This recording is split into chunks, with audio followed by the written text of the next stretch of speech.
I will divorce you because you have become useless, and you cannot do any work for me. And you better give me your assets too, Stanley said with a smirk as he walked into the hospital room. I was hooked up to many machines, but that didn't stop him. A girl I didn't know stood next to him. Stanley didn't realize I had $10 million in assets. He should understand that a divorce in this situation would be a matter of life and death for a housewife like me. He has the divorce papers, I thought. I couldn't stay with a man who verbally abused his wife. I pulled out the divorce papers I always carried with me and handed them to Stanley. Grinning, he accepted them. Now I can say goodbye to you. I'll be happy with her, so don't worry, right, Leona? Stanley said, wrapping his arm around the girl's waist. Her name was Leona. Stanley sneered at me, and she said, "Take care, Mrs. O. You're not Mrs. anymore." "Take care, ma'am." They both laughed as they left the room, but their happiness wouldn't last. Alone in the room, I laughed out loud. Today is Friday, so the divorce will be processed on Monday. I can't wait for 3 days from now. My name is Jessie. I'm a housewife. My family runs a regular farm. I don't have any special skills, but I'm proud of my vast cooking repertoire. My husband, Stanley, is the same age as me, and we were college classmates. We both came to Florida from the countryside. Since we both lived alone, I used to cook various dishes for Stanley using the vegetables and rice sent from my family. People often said I captured his heart through his stomach, and I knew it was true. Stanley has always been incapable of doing any household chores. I've been taking care of him since we started dating, and after we got married, I continued to handle all the household tasks. Sadly, we didn't have children, but we enjoyed our life together as a couple. We both loved to eat, and on Stanley's days off, we'd often go on drives to enjoy delicious food. When we first got married, Stanley was kind, but after about 5 years, he became controlling. He never hit me, but his remarks became harsh, often saying, "Whose money do you think we're living on?" Those words hurt, but I didn't have the energy to fight back, assuming he wouldn't listen anyway.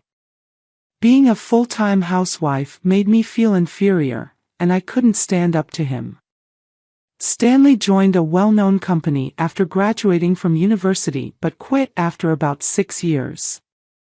He quickly found new jobs but would resign from them after short periods. Because of this, our income was unstable. We managed by looking for money-saving tips but often struggled with our finances. However, at the company he'd been with for the past 3 years, he seemed to get along with his colleagues. I had faint hopes he might stay there for a long time. Then one day, Stanley came home earlier than usual. "I'm home. I quit my job," he said. "What? Again?" I said, surprised. Stanley's eyebrows twitched. I stopped cooking and rushed over to him. "I'm sorry, I was just shocked." "No, welcome back, and you're criticizing what I do." "You've become quite bold," Stanley said. His words made me freeze. Stanley was in a very bad mood, and if I said the wrong thing, it could get worse. "I'm sorry," I said. "As long as you understand," he replied, somewhat placated. He sat on the sofa and turned on the TV. I quietly placed a beer and a glass on the table. "Do you want dinner or a bath?" I asked. "Food and alcohol," he replied. To avoid upsetting Stanley, I played the role of a submissive wife. I once had a strong sense of self, but after 16 years of marriage to Stanley since the age of 30, I rarely showed my true self. After eating and drinking to his heart's content, Stanley fell asleep, snoring on the sofa. The table was a mess, like a child had eaten there. I cleaned up the fallen beer bottles and food scraps on the floor. It wasn't supposed to be like this. Recalling my dreams of a happy married life from my girlhood days, my true feelings slipped out. I glanced at Stanley suddenly, but he showed no signs of waking. Relief washed over me, but I also felt dread about continuing this life. Maybe I should consider divorce. I started planning my schedule for the next day, determined to face the issues I had been avoiding. The next day, Stanley started visiting the employment office and quickly secured another job. While he was job hunting, I went to the city office and signed divorce papers. I wasn't ready to submit them, but having them felt like a kind of protection. I hid the signed divorce papers at the bottom of my bag. If Stanley found them, who knows what he might say or do. "Hey, where did you go while I was job hunting?" he asked. "I went to the stationery store to buy some resumes." "Look, I thought you might need them," I said, trying to sound normal.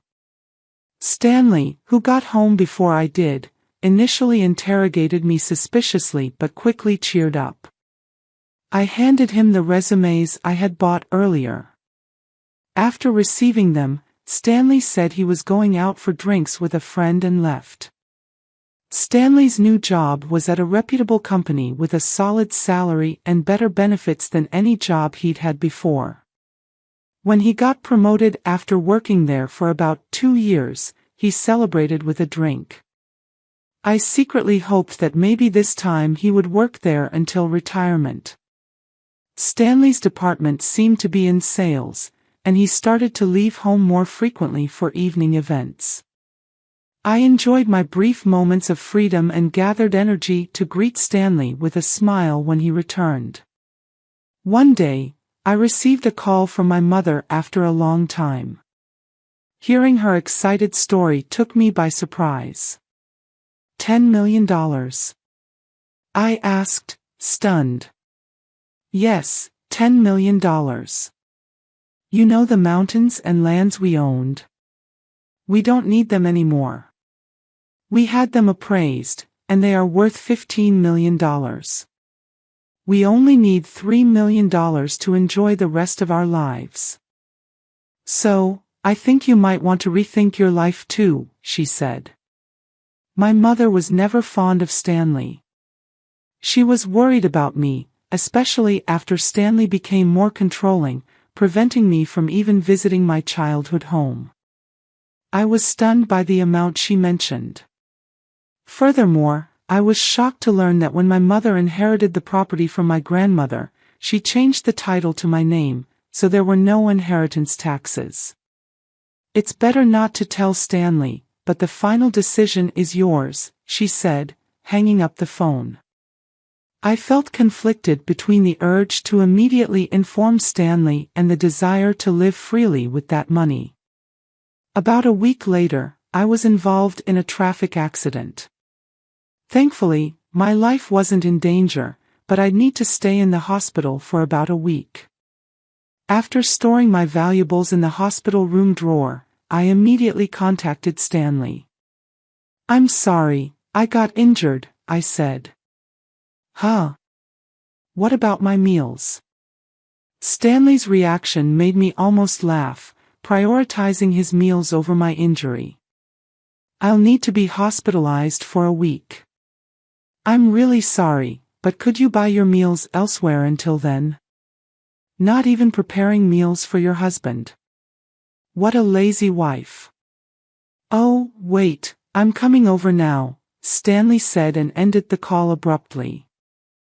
I was planning to tell him about the inheritance tonight, but now I thought it might be best not to mention it. Looking at all the tubes attached to me, I had a feeling my intuition was right. "You're useless." can't even do housework. Let's get a divorce, and you better pay me compensation too, Stanley said with a smirk as soon as he entered the room. I was connected to several machines, and a girl I didn't recognize stood beside him. Stanley didn't know that my total assets amounted to $10 million.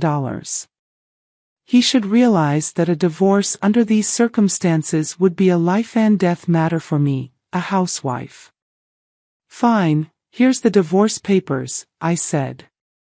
I couldn't stay with a man who would hurl abuse at his wife in this condition. I handed him the divorce papers I had kept as a sort of charm. Stanley took them with a smug smile on his face. With this, I can finally say goodbye to you. I'm going to be happy with her, right, Leona? Stanley said, wrapping his arm around the girl's waist. The girl named Leona leaned against Stanley and scoffed at me. Take care, madam. Oh, you're not a madam anymore, so take care, old lady, she said. With those words, they both left the room laughing, but their joy would be short-lived. Left alone in my room, I burst out laughing. Today is Friday, so the divorce papers would only be processed on Monday. Oh, I cannot wait for 3 days from now. Just as I had expected, the weekend went by without any contact from Stanley, and it was quite peaceful. I was restless, not used to doing nothing since getting married. I was always busy. Every time I got restless, the nurses told me to stay calm.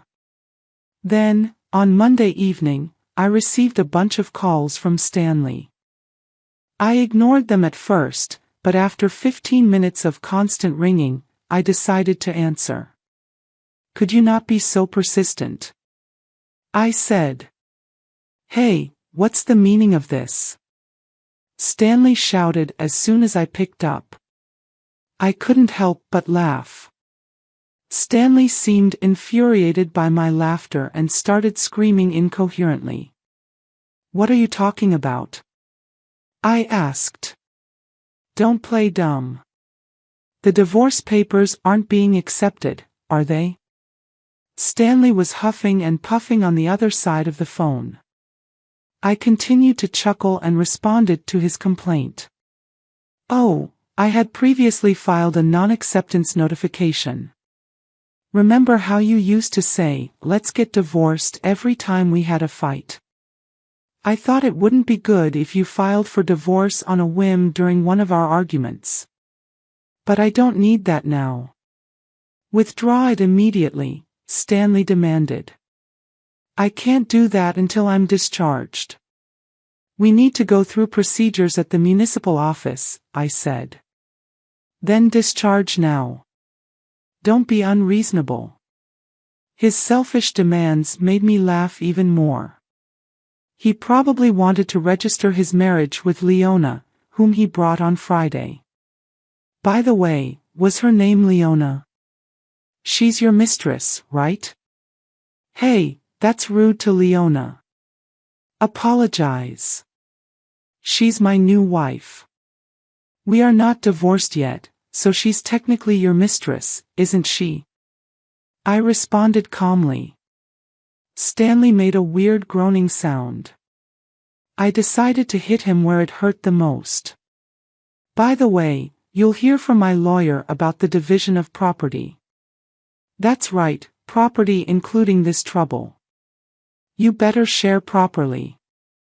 I'm not sure why he misunderstood, but Stanley suddenly sounded in high spirits. After all, the responsible party has to pay the compensation.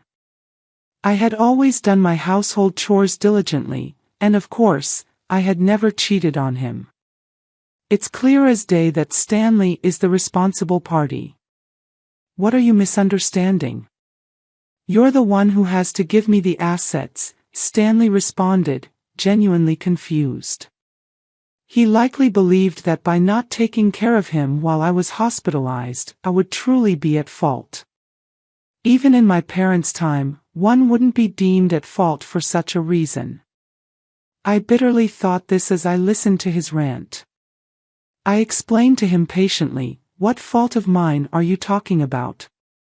Just so you know, not being able to do housework because I'm in the hospital doesn't make me at fault. You've abandoned taking care of me. If you were a child, it would be considered neglect, but you're an adult and should be able to take care of yourself. That's why it doesn't make me at fault." "If I say you're at fault, then you're at fault," Stanley insisted. Even a judge would be shocked by his baffling logic. I pictured myself facepalming. Did he really think such childish reasoning would work? Don't you know what's legally defined as grounds for fault? Being at fault means things like infidelity, like having another woman despite having a wife. That's why Leona is my new wife, and you're no longer of any use to me, so it doesn't apply, right? What are you talking about? Since you were dating her behind my back, it's clearly cheating," I said. Stanley still didn't seem to understand. He was set on believing he was right. "Either way, please communicate through a lawyer from now on. Goodbye." "Hey, Jesse," he shouted, but I hung up the phone without listening to his protests. He called multiple times, but when I ignored him, he eventually gave up and went silent. I was relieved, but the next day, another headache-inducing event occurred. Feeling frustrated by the non-stop ringing from 9 o'clock in the morning, I pressed the call button. On the other end, Stanley was complaining at me like a machine gun. At first, I wasn't sure what he was saying, but piecing it together, it seemed he was complaining about not being able to withdraw money from a bank account. If it's a joint account, Stanley should be able to withdraw without any issue, but if not. I recalled the bank cards and passbooks I had left at home and asked, "Were you trying to take money from my account by any chance?" "Exactly. You're still in the hospital, and I was going to take the money into account, but the card won't work," Stanley rumbled on with his unreasonable argument. It seemed he didn't understand what I said yesterday. When I was scheduled to be hospitalized for a week, I had called the bank and requested they prevent withdrawals until I was discharged. I could handle it personally after being discharged. It was to prevent Stanley, who was reckless with money, from depleting my savings while I was in the hospital. My decision was proven right. It's unthinkable to try to withdraw money from the account of an ex-wife you've divorced. However, Stanley didn't see anything wrong with it and asked me to make a withdrawal immediately. "What are you talking about? We are practically strangers now. Why would I do as you say?" I replied. "You and my life haven't changed, even if we're getting divorced." "Act like a proper wife and listen to me," Stanley insisted. "We are not legally divorced yet, but we are already strangers." "Got it?" "Unfortunately, I don't have money to give to strangers," I said. Stanley was shocked since I had never resisted him this much before, but he quickly became assertive again. "Just do as I say. Send the money now. Pay the compensation for not doing housework," he demanded. Even though he was academically capable when we first met, he seemed to lack common sense. 18 years into our marriage, it was clear I had made a poor choice in a partner. Stanley seemed frustrated that I wasn't giving in. He likely had exhausted his cash on hand and probably dipped into the living expenses I had left at home and from our shared account. I spoke to Stanley as if I was talking to a small child. "Listen, I'm no longer your submissive wife. We'll settle a property division through a lawyer later on." "What? You're so insolent. I'm coming over right now." "Just wait," Stanley said, hanging up the phone. I didn't mind if he came to the hospital, but I had already asked the nurse's station not to let anyone in except for my parents. So it was unlikely he'd make it to my room. Stanley really did come to the hospital, but as expected, he was stopped at the nurse's station. My phone kept ringing, but after ignoring it for a while, it switched to messages, and my screen was flooded with notifications. I saved all of them as evidence and contacted my lawyer. After a while, it seemed the lawyer had gotten in touch with Stanley, as the messages stopped coming in. I thought it was the end, but my hopes were about to be dashed. There's a visitor named Marion. Would you like to see her? Marion. Please let her in. Marion was a friend who shared my hobbies back when I was single.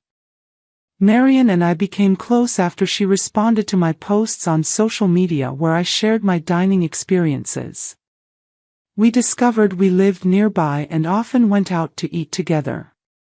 After getting married, I couldn't dine out as much to save money, but we kept in touch by regularly meeting for tea and chats.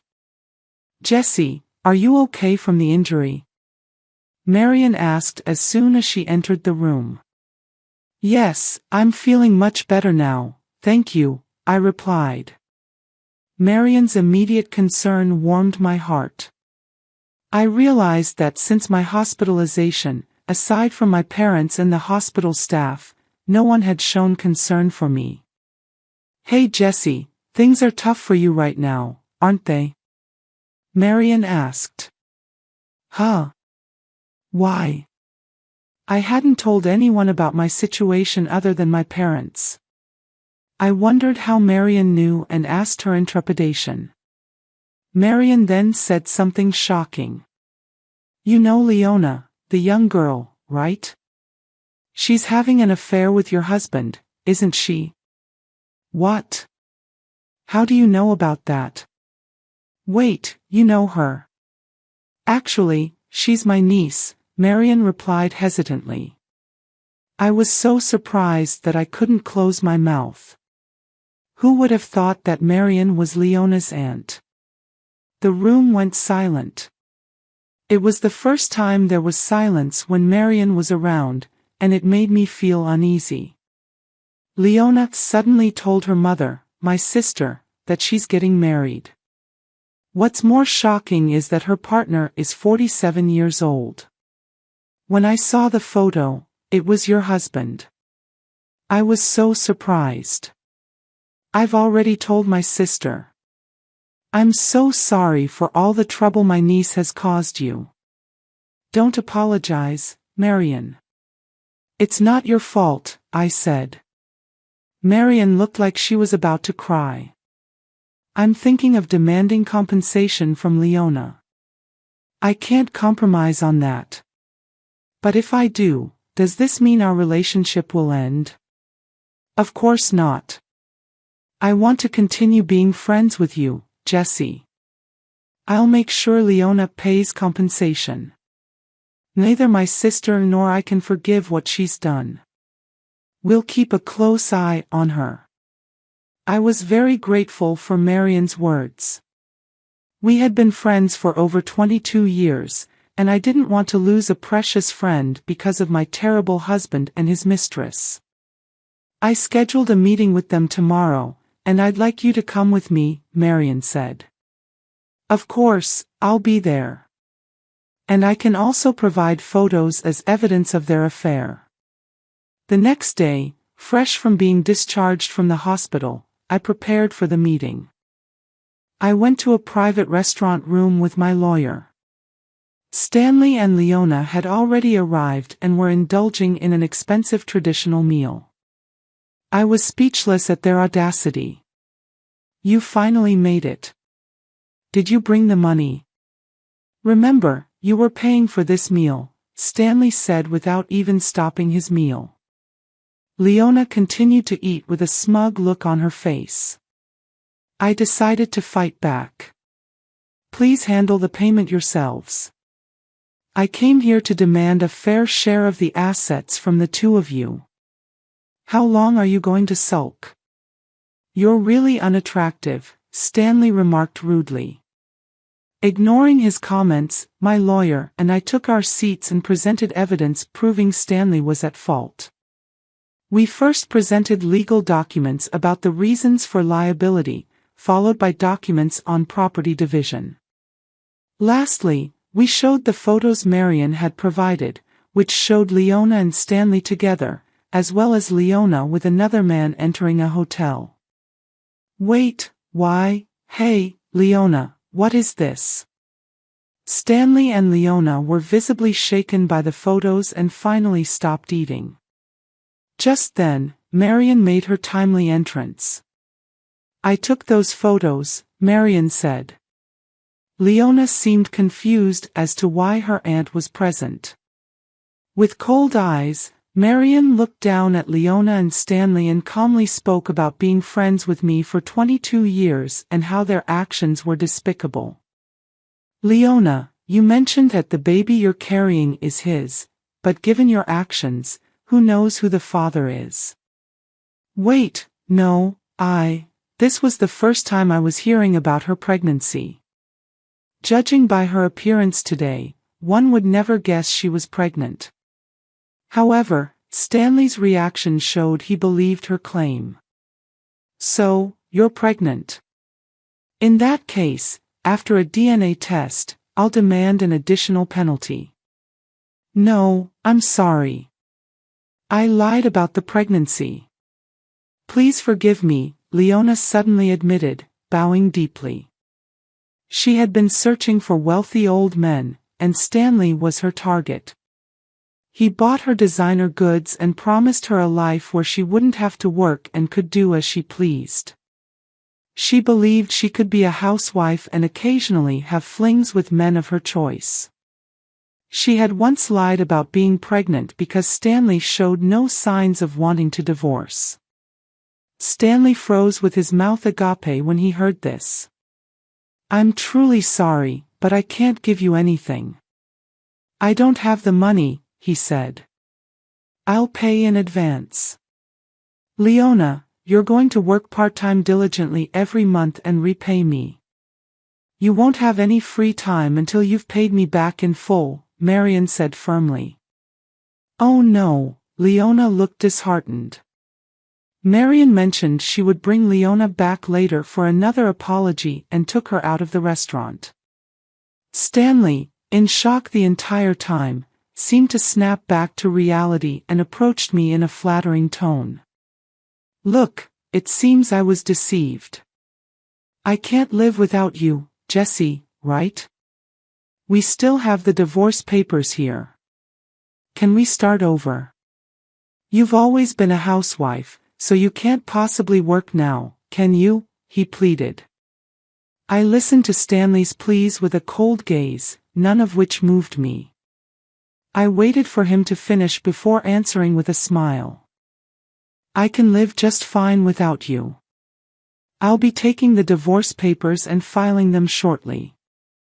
Also, I never mentioned this, but my personal net worth is currently around $10 million, so I can live comfortably without working for the rest of my life.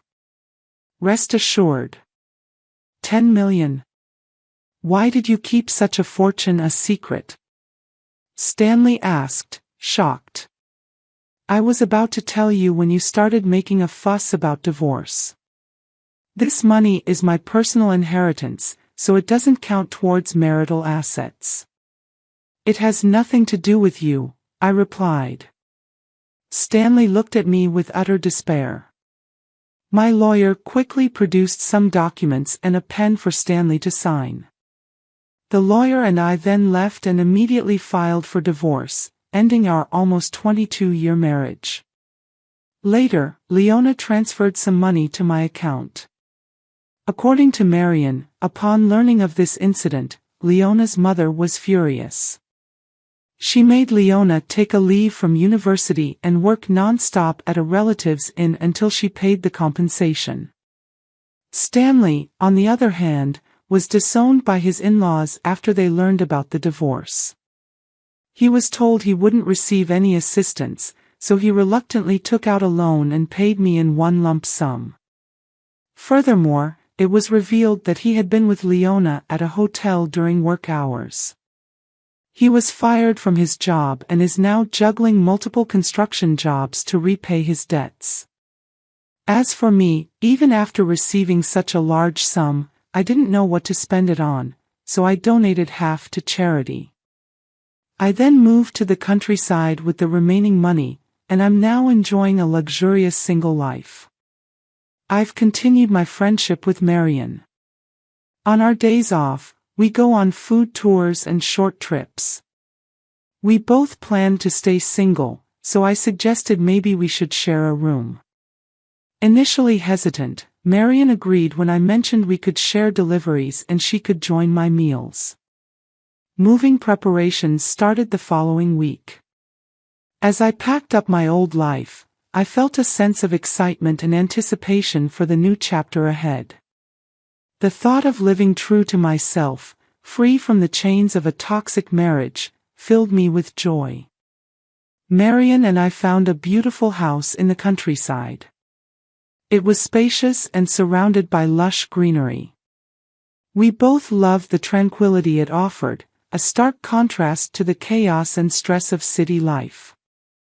We set up a cozy living space, complete with a kitchen where we could continue our culinary adventures.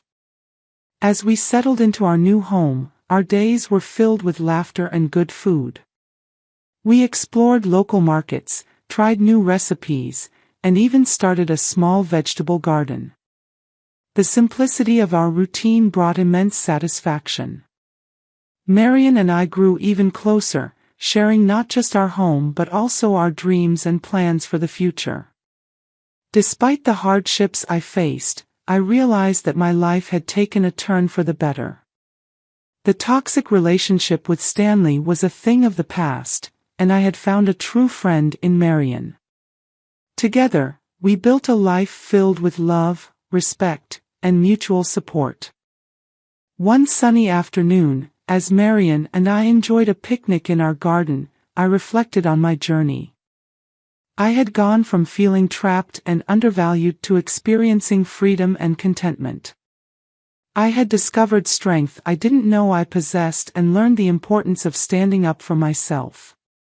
The lessons I learned during my marriage and the subsequent divorce were invaluable. They taught me resilience and the importance of self-worth.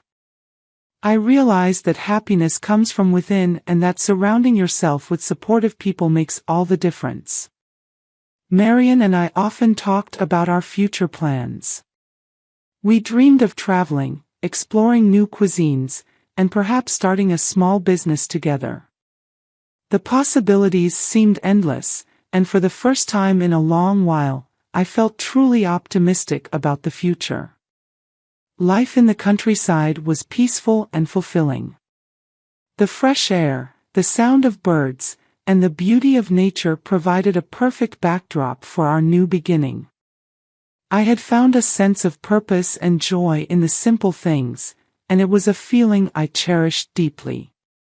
As the days turned into weeks and then months, Marion and I continued to thrive. Our bond grew stronger, and our friendship became the foundation of our happiness. We supported each other through thick and thin, always knowing that we had someone to rely on. Looking back, I realized that leaving Stanley was the best decision I ever made. It allowed me to rediscover myself and build a life filled with love, laughter, and true companionship.